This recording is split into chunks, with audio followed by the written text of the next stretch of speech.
وبركاته الحمد لله نحمده ونصلي على رسوله الكريم أما بعد فأعوذ بالله من الشيطان الرجيم وقضى ربك ألا تعبدوا إلا إياه وبالوالدين إحسانا সম্মানিত দ্বীনি মুসলিম ভাতৃবৃন্দ, আমরা আল্লাহ রাব্বুল আলামিনের শুকরগুজার হচ্ছি, সেজন্য সকলে পড়ছি আলহামদুলিল্লাহ।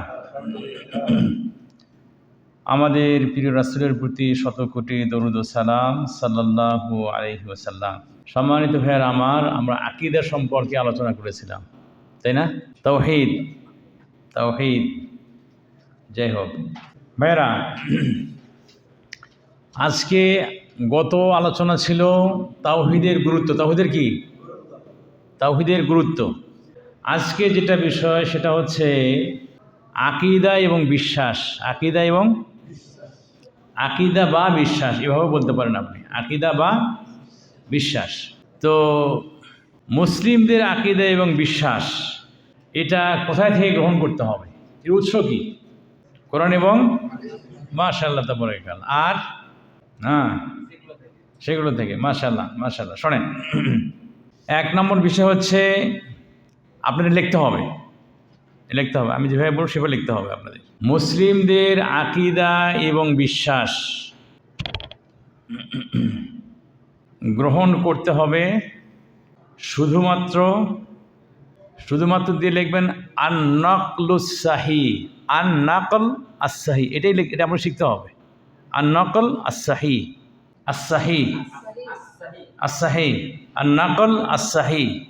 আন-নাকল আস-সাহি, অর্থাৎ আস-সাহিহ, আন-নাকল আস-সাহিহ। কই আসলে ব্ল্যাকবোর্ড নাই? আচ্ছা, থাক, বসেন মজুবে। আন-নাকল, আলিফ লাম নুন কফ লাম, আন-নাকল। আস-সাহিহ, সহিহ মানে বিশুদ্ধ, মানে বিশুদ্ধ বর্ণনা, অর্থাৎ বিশুদ্ধ বর্ণনা থেকে। অর্থাৎ কি? বিশুদ্ধ বর্ণনা থেকে। মুসলিম মানুষ তার আকীদা যে কোনো গান থেকে সে গ্রহণ করতে পারে না, বিশুদ্ধ বর্ণনা থেকে। বিশুদ্ধ বর্ণনা কোথা থেকে হবে? কোরআন এবং সুন্নাহ। ওটা আপনার এখন লেখার দরকার নাই। প্রথম আপনি লিখলেন প্রত্যেক মুসলিম ব্যক্তি তার আকীদায় বিশ্বাস গ্রহণ করবে আন-নাকলুস সাহিহ বা বিশুদ্ধ বর্ণনা থেকে, এবং আরও যেখান থেকে সে গ্রহণ করবে সেটা কি? সেটা হচ্ছে আল-আকলুস সারিহ, আল-আকলুস সারিহ, সুস্পষ্ট। আল-আকলুস সারিহ সাদ রা ইয়া হা, আল-আকলুস সারিহ, যেটা সুস্পষ্ট জ্ঞান থেকে, সুস্পষ্ট জ্ঞান। এবং আল-ফিতরাতুস সাওয়িয়া, আল-ফিতরা আস-সাওয়িয়া, এবং আল-ফিতরা আস-সাওয়িয়া, আল-ফিতরা আস-সাওয়িয়া। ফিতরা মানে কি? স্বভাব, এটা স্বভাব, তাই কি না? আস-সাওয়িয়া, আল-ফিতরা আস-সাওয়িয়া এবং আল-ফিতরা আস-সাওয়িয়া থেকে। আল-ফিতরা সাওয়িয়া মানে কি? মানে অর্থাৎ নির্ভুল স্বভাব থেকে, জি। তাহলে কয়টা জিনিস থেকে আমাদের আকীদা বিশ্বাস গ্রহণ করতে হবে ভাই? কয়টা জিনিস? আমার সাথে বোঝেন, লেখা বাদ দেন, আমার সাথে বোঝেন। এক নম্বর হচ্ছে কি? আন-নাকলুস সারিহ, আন-নাকল আস-সারিহ মানে কি? আন-নাকলুস সাহিহ, আন-নাকলুস সাহিহ, বিশুদ্ধ বর্ণনা। বিশুদ্ধ বর্ণনা মানে কি? কোরআন এবং সুন্নাহ। তাহলে বিভিন্ন ওজিফার কথা শোনা যাবে না। ওজিফা থেকে আকীদা নেওয়া যাবে? বড় হুজুরের ওজিফা, বড় পীর সাহেবের ওজিফা লিখে গেছে, সেখান থেকে আপনি আকীদা গ্রহণ করবেন না, বরং আপনার আকীদা গ্রহণ করতে হবে কোথেকে? আন-নাকলুস সাহিহ, বিশুদ্ধ বর্ণনা থেকে। বিশুদ্ধ বর্ণনা কোথার? কোরআন এবং বিশুদ্ধ বর্ণনা কোরআন এবং হাদিস থেকে যদি নেন তাহলে এখানে ওমা ইয়ানতিকু আনিল হাওয়া ইন হুয়া ইল্লা ওয়াহয়ুন ইউহা। আল্লাহ রাব্বুল আলামিন এখানে যা কিছু নাযিল করেছেন আল্লাহ রাসূলের নিকটে সেটা কি ছিল? ওয়াহি। সেটা কি ছিল? ওহি। আল্লাহ রাসূল উদ্দেশ্য প্রণীতভাবে কোনো কথা বলেন না। জি, আন-নাকলুস সহিহ, আন-নাকলুস সহিহ। দ্বিতীয় বিষয় যেটা হচ্ছে সেটা হচ্ছে আল আকলুস সারিহ, আল আকলুস সারিহ, যেটা যে মানুষের যে জ্ঞান, তাই কি না, মানুষের যে জ্ঞান, এটা জিনিসটা যেটা বোঝা যাচ্ছে যে এটা জিনিসটাই হবে, তাই কি না? জিনিসটা বোঝাই যায় যে একটা মানুষ মারা গেলে পরে সে মারাই গেছে, তাই কি না? সে ব্যক্তি মারাই গেছে, এটাই বোঝা যায়, মানুষের জ্ঞান এটাই বলে। কিন্তু মারা যাওয়ার মানে এটা নয় যে সে ব্যক্তি আবার জীবিত আছে। বিষয়টা কি এরকম না, বিষয়টা এরকম না। তো মানুষের আকেল, মানুষের যে জ্ঞান, স্পষ্ট জ্ঞান, সুস্পষ্ট জ্ঞান, যে জিনিসটা মানুষকে বোঝায়, এটাই কি এখান থেকে কি নিতে হবে? আকীদা গ্রহণ করতে হবে। আল ফিতরা আস-সাওয়িয়া, আল ফিতরা। 3 নম্বর বিষয় কি? আল ফিতরা আস-সাওয়িয়া। ফিতরা মানে কি? স্বভাব, স্বভাব, তাই না? নির্ভুল স্বভাব। দেখেন, আল্লাহু আকবার, ছোট বাচ্চাকে যখন আপনি বলেন যে আল্লাহ কোথায়, কি বলে সে? স্কুলে যায়নি, কলেজে যায় নাই, ইউনিভার্সিটিতে সে ব্যক্তি পড়ে নাই, ছোট বাচ্চা, তার স্বভাবই বলতেছে আল্লাহ কোথায়? উপরে। এটা আপনাকে তার কাছে এটা গ্রহণ করতে হবে। মানুষ বড় হয়ে এর কাছ থেকে শোনে যে আল্লাহ সব জায়গাতেই আছে, এটা ভুল। তাহলে সহি আকীদা, সঠিক আকীদা গ্রহণ করবেন কয়টা উৎস থেকে? আমাকে একটু জোরে বলেন। 3টি উৎস। কয়টা উৎস? খুব ভালো করে মনে রাখতে হবে, এটা আপনাকে সারা জীবনের জন্য আপনার লাগবে। কি কি? আন-নাকলুস সাহিহ, আন-নাকলুস সাহিহ মানে সঠিক বর্ণনা। সঠিক বর্ণনা আপনি কোথায় পাবেন? কোরআন এবং সুন্নাহ। কোরআন এবং সুন্নাহ ছাড়া সঠিক বর্ণনা পাওয়ার কোনো সুযোগ নাই। আসলে আকীদার মূল বিষয়গুলো এখান থেকেই, তাই কি না? আসলে আকীদার মূল বিষয় কি? এখান থেকেই, কোরআন এবং সুন্নাহ থেকে। এবং কোরআন এবং সুন্নাহ থেকে যদি হয় তাহলে সেটা পরে দেখবেন আল আকলুস সারিহ তার বিরোধী হবে না, আল ফিতরা আস-সাওয়িয়া তার বিরোধী হবে না। এবং যেটাই ফিতরা সাওয়িয়া হবে, মানুষের স্বভাব, তাই কি নির্ভুল স্বভাব থেকে যেটা আসবে এবং যেটা সুস্পষ্ট আকেল জ্ঞান থেকে যেটা আসবে, সেটা কোরআন সুন্নাহর বিরোধী হবে না। সেটা কোরআন সুন্নাহর বিরোধী সেটা হবে না। তাহলে আপনাকে আবারও জিনিসটা জানতে হবে, জিনিসটা আপনাকে বুঝতে হবে। আমাকে আবার বলেন, ইসলামী আকীদা গ্রহণ করার উৎস কয়টা জায়গা থেকে আপনি গ্রহণ করবেন? কয়টা জায়গা?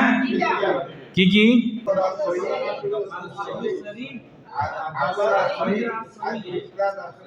আল ফিতরা আস-সাওয়িয়া, আল ফিতরা আস-সাওয়িয়া। জিনিসগুলোর বাংলা বলতে হবে আপনাকে। আরবি আপনি বললেন, যেভাবে আসে সেভাবে আপনি বললেন, কিন্তু বাংলাগুলো এগুলো আপনি বলতে হবে। বাংলা আপনি কীভাবে বলবেন? আন-নাকলুস সাহিহ, বাংলা কি? বিশুদ্ধ বর্ণনা। এখান থেকে আপনার আকীদা নিতে হবে। এইটা যদি আল্লাহে যদি এটা যদি সারা দুনিয়ার সব মানুষ যদি মেনে নিত, তাহলে কারো আকীদা নষ্ট হতো কি? তাহলে কারো আকীদা নষ্ট হতো না। কেউ মানুষ পূজা করতো না, কেউ ব্যক্তি পূজা করতো না, কেউ কবরের পূজা করতো না, কেউ মাজারের পূজা করতো না। জি, কারণ সে ব্যক্তি যখন বুঝে ফেলবে যে আমার আকীদা গ্রহণ করতে হবে কয় থেকে? আন-নাকলুস সাহিহ, আন-নাকলুস আস-সাহিহ, বিশুদ্ধ বর্ণনা থেকে আমাকে কি করতে হবে? আকীদা গ্রহণ করতে হবে। তো আকীদা তাহলে কোথায় থাকবে? কোরআন এবং হাদিস। এছাড়া বিশুদ্ধ বর্ণনা নাই। আমার নিজের বক্তব্য, আরেকজনের বক্তব্য, আরেকজনের বক্তব্য, আরেকজনের বক্তব্য ভুল হতে পারে। কোরআন এবং সহিহ হাদিসের বর্ণনা ভুল হওয়ার সম্ভাবনা নাই। মনে থাকবে না ভাই? দ্বিতীয় বিষয় আল আকলুস সারিহ, আল আকলুস, সুস্পষ্ট জ্ঞান, তাই কি না? জ্ঞানের মধ্যে কোনো কি বাঁকাতেরা নাই, বক্রতা নাই, তাই কি না? সোজা সাপটা যেটা যেটা বোঝে। দেখবেন আল্লাহু আকবার, একজন মানুষকে যদি আপনি জিজ্ঞাসা করেন যে মানুষ কিসের তৈরি, মানুষ মাটির তৈরি, তা আল্লাহ রাসূল কী ছিলেন, মাটি না ফেরেশতা? কী ছিলেন আল্লাহ রাসূল? তিনিও মাটির তৈরি, তিনিও মানুষ ছিলেন, তিনি ফেরেশতা নন। তাহলে মানুষ কিসের তৈরি? আল্লাহ রাসূলও মানুষ, তাহলে তিনি কিসের তৈরি? মাটি। মানুষের স্পষ্ট জ্ঞান এই কথাটাই বলে, তাই কি না? এখানে ব্যাখ্যা দ্বারা কোনো কথা নাই, একেবারে মানে মানে জ্ঞানটা একেবারে কি একবারে সুস্পষ্ট। আপনি যখন বললেন যে মানুষ কিসের তৈরি? মাটির তৈরি। আল্লাহ রাসূল কি? মানুষ। আল্লাহ রাসূল কি? মানুষ। তাহলে তিনি কিসের তৈরি? তিনি মাটির তৈরি। জ্ঞানটা এই কথাই বলে না, যে মানুষের জ্ঞানটা এই কথাই বলে। তাহলে আল আকলুস সরিহ, আল আকলুস সরিহ বাংলা কি?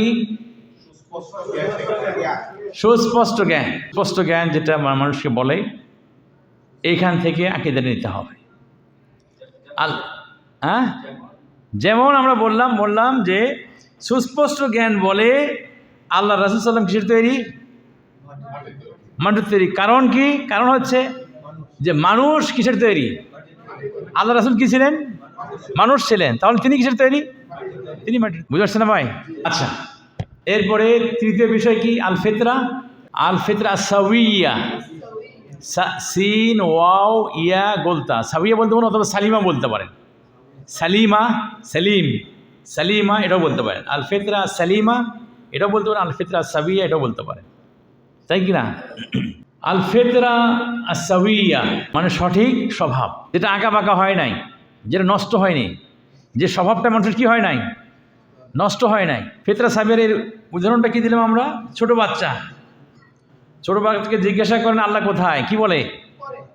কি বলে সে? আল্লাহ উপরে। কারণ তার যে স্বভাব, তার যে ফিতরা, এটাই বলে যে সে বলতেছে যে আল্লাহ রাব্বুল আলামিন উপরে আছে। কিন্তু এই ফিতরাটা যখন মানুষের নষ্ট হয়ে যায়, এই হুজুরের অর্শনে, ওই হুজুরের অর্শনে, ওই হুজুর এই কথাই বলে, এই কথা বলে, তখন হুজুররা কিছু হুজুর বলে দিয়েছে আল্লাহ সবখানে আছে। এরপরে তার আকীদাটা কি হয়ে যায়? নষ্ট হয়ে যায়। আকীদা কি হয়ে যায়? তার নষ্ট হয়ে যায়।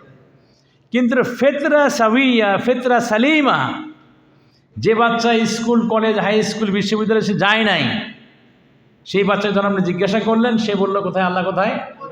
আল্লাহ কোথায়? উপরে। আল্লাহু আকবার। এটা ফিতরা সালিমা, ফিতরা সাউইয়ার কথা। বাংলা অর্থটা কি? নির্ভুল স্বভাব, বিশুদ্ধ স্বভাব। হ্যাঁ, বিশুদ্ধ স্বভাব।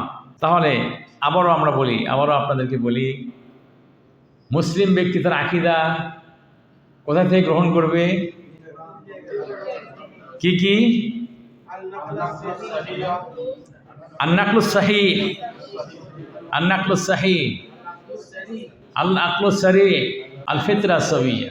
জাযাকুমুল্লাহ খায়রান, জাযাকুমুল্লাহ খায়রান। এটা যদি ইনশাআল্লাহ আপনি যদি মনে রাখতে পারেন, আপনার ইলমের মধ্যে যদি এটা থেকে যায় সারা জীবন, ইনশাআল্লাহ অনেক ভুল ভ্রান্তি থেকে আপনি বেঁচে যাবেন। হ্যাঁ, জাযাকুমুল্লাহ খায়রান, জাযাকুমুল্লাহ খায়রান। ভাইয়েরা আমার, আজকে আপনাকে যে আয়াতটা আপনাকে মুখস্থ করতে হবে, কী করে? যে আয়াত কী করতে হবে? মুখস্থ করতে হবে। আজকেও ইনশাআল্লাহ দুটো আয়াত মুখস্থ করতে হবে, খুব বেশি না। কয়টা? তাও আয়াতের অংশ বিশেষ। আয়াতের কি? অংশ বিশেষ। আল্লাহ রাব্বুল আলামিন সূরাতুল ইসরা, সূরাতুল ইসরা এর 23তম আয়াতে বলছেন, ওয়াকাদা রাব্বুকা আল্লা তা'বুদু ইল্লা ইয়াহু ওয়া বিল ওয়ালিদাইনি ইহসানা, ওয়া বিল ওয়ালিদাইনি ইহসানা। এতটুকু মুখস্থ করলেই হবে, এতটুকু মুখস্থ করলেই হবে। ওয়াকাদা রাব্বুকা আল্লা তা'বুদু ইল্লা ইয়াহু ওয়া বিল ওয়ালিদাইনি ইহসানা। জি, আল্লাহ রাব্বুল ফয়সালা করে দিয়েছেন। ওয়াকাদা রাব্বুকা মানে তোমার রব ফয়সালা করে দিয়েছেন, আল্লা তা'বুদু যে তোমরা ইবাদত করবে না, ইল্লা ইয়াহু শুধুমাত্র তার, মানে শুধুমাত্র তার ইবাদত ছাড়া আর কারো ইবাদত তোমরা করবে না। ওয়া বিল ওয়ালিদাইনি ইহসানা এবং পিতামাতার সঙ্গে উত্তম আচরণ করবে, উত্তম আচরণ করবে। আয়াত নম্বর সূরাতুল ইসরা বা বানি ইসরাইল যেটাই বলে। বানি ইসরাইল সূরার কয়টা নাম? দুইটা নাম, আল ইসরা এবং বানি ইসরাইল। যে এই 23 নম্বর আয়াত, কত নম্বর আয়াত? 23 নম্বর আয়াত। 23 নম্বর আয়াতের অংশ বিশেষ, শুধু এইটুকু মুখস্থ করলেই হবে। এখানে আল্লাহ রাব্বুল আলামিন তিনি হুকুম করছেন এবং নবীদের মুখ থেকে এই ওসিয়তটা বের করছেন। নবীদের মুখ থেকে, ওসিয়তটা এমনি গুরুত্বপূর্ণ জিনিস হয়, আবার নবীদের মুখ থেকে এই ওসিয়তটা তিনি মানুষকে শুনিয়ে দিয়েছেন কি, যে তারা এক আল্লাহ ছাড়া আর কারো ইবাদত বন্দি করবে না। এখন দেখেন, আপনি দেখেন যে আল্লাহ রাব্বুল আলামিন এটা হুকুম করলেন কাকে? নবীকে, তাই কি না? এবং নবীদের মুখ থেকে মানুষের কাছে এটা আসলো, আল্লাহর হুকুম নবীদের কাছে, আর নবীদের মাধ্যমে ওসিয়ত মানুষের কাছে আসলো। আল্লাহ বলছেন ওয়াকাদা রাব্বুকা, তোমার রব এটা কি ফয়সালা করে দিয়েছেন। রব কি করে দিয়েছেন? এটা ফয়সালা করে দিয়েছেন। এখানে আর কোনো অবকাশ নাই, নতুন করে চিন্তা করার কোনো অবকাশ নাই। সেটা কি? আল্লাহ তা'বুদু ইল্লা ইয়াহু, যে তোমরা একমাত্র আল্লাহ ছাড়া কারো ইবাদত করবে না। ওয়াবিল ওয়ালিদাইনি ইহসানা, আর আল্লাহ রাব্বুল আলামিনের ইবাদত করার পরে সবচেয়ে যার সঙ্গে তোমরা সুন্দর আচরণ করবে তারা কারা? নিজের পিতামাতার খোঁজ রাখে না, আটরশির দরবারে যায়। আসে না? আসে না ভাই? জি, নিজের পিতামাতাকে ভাত ঠিক মতো দেয় না, চরমনের বরকতের কাঠ কেনে কিনা, নাউজুবিল্লাহ।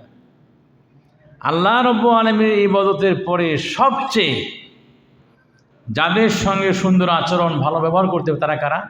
পিতা এবং মাতা।